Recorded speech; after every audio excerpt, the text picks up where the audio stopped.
నీవు కనిపెట్టని రోజున ఒక క్షణమొక యుగముగా మారెనే.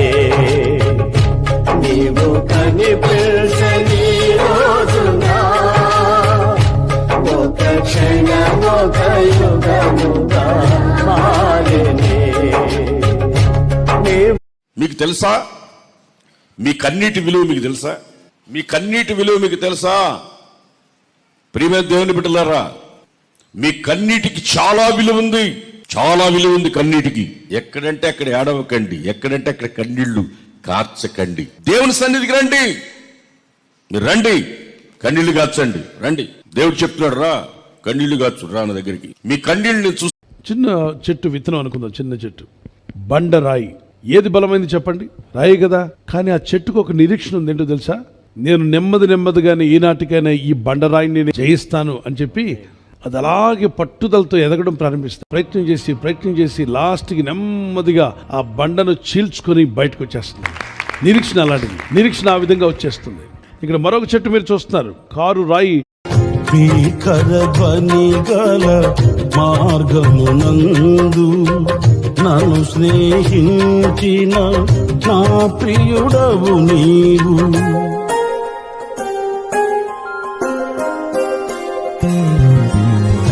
భీకర ధ్వని గల మార్గమునందు నన్ను స్నేహించిన.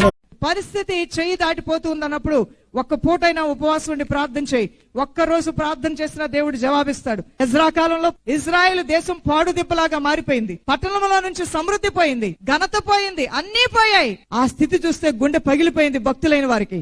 అన్నపానాలు మాని ఉపవాసం ఉండి దేవుని సన్నిధిలో కన్నీరు కాచడం మొదలు పెట్టారు. వెంటనే దేవుడు రోషము కలిగి లేచాడు. దేవుని భక్తులైన మనము ఆయన దృష్టికి అంగీకారం. భయభక్తులు కలిగిన స్త్రీలో ఉండే లక్షణాలు ఈ విధంగా ఉంటాయి. దైవజనమ చీకటి కార్యాల నుండి ప్రత్యేకించబడిన స్త్రీగా ఉంటుంది. భక్తి కలిగి దేవుని సంతోషపరిచే స్వభావము ఇటువంటి స్త్రీ కలిగి ఉంటుంది. తను తాను పూర్తిగా తగ్గించుకొని తను మైనంలాగా కరిగిపోతూ ఇతరులకు వెలిగించేదానిలాగా ఉంటుంది. పైకి ఏమున్నా లేకపోయినా హృదయంలో మాత్రం శుద్ధ అలంకరణ. దేవుడు చూసినప్పుడు కడిగిన ముచ్చలాగా కనబడుతూ ఉంటుందంట. ఆవిడ శిరస్సుకి ఎప్పుడు కూడా లోబడి ఉంటుంది. తనెంత జ్ఞాని అయినా, తనెంత చదువు. నిన్న జరిగింది మొన్న జరిగింది ఒకటైతే ఇక నుంచి జరగబోయే నీ జీవితంలో అద్భుతంగా ఉండబోతున్నాయి. నిన్న మొన్న ఎలా ఉన్నప్పటికీ కూడా ఆత్మీయ జీవితంలో ఎదుగుచున్నటువంటి దేవుని ప్రియ సంఘమా, నీ కుటుంబంలో నీ జీవితంలో ప్రస్ఫుటమైన మార్పులను చూడబోతున్నావు. అందరి ఇంటికి వెలుగు వచ్చినట్లుగానే సూర్యుని వెలుగు నీ ఇంటికి వస్తుంది. కానీ అందరిలో లేనిది నీలో ఉన్న ప్రత్యేకత ఏంటంటే నీతి సూర్యుడనే యేసు నీ మీద ప్రకాశిస్తూ ఉన్నాడు.